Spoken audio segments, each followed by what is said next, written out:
Alright then, so speaking of which, let's try to use the credentials you've been provided with. And in my case, it's going to be an admin 99. I believe that, well, the passphrase should reflect the same as you have already. So let's give it a try.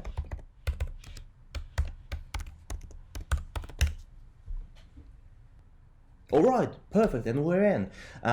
As you can see on the main screen, we do have a dashboard, and dashboard is a place where you can see and you can check all of the ongoing actions like concurrent sessions, active users, suspicious sessions, and many more. Basically, the fun part of this section is that it is fully customizable. So it means that by using a simple method of drag and drop, you may arrange it in whatever you like. Right? You may also add some additional tabs here. All of the information that is required, that will be required in your work, can be placed, can be stored here. But this is not the thing. On the right hand side, you do have name of the account that you're using, right?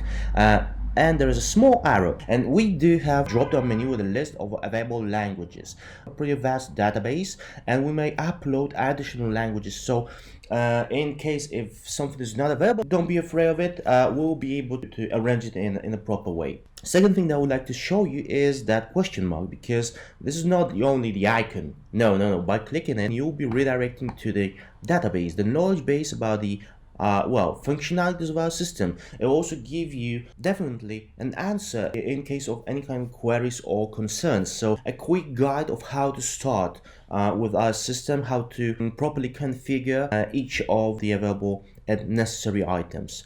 As you can see, we do have like a lot of different screenshots here.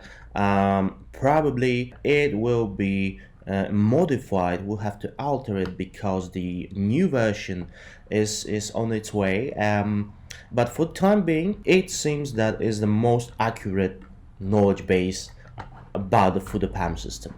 Okay, let's close it for now. On the left hand side, you do have couple of different elements, and I might be a bit mysterious, but we'll go through every single one of them. Let's start maybe from sessions. Sessions is a place where you can check the ongoing sessions, the one that have been recorded already. You can play it, you can do whatever you like with those sessions.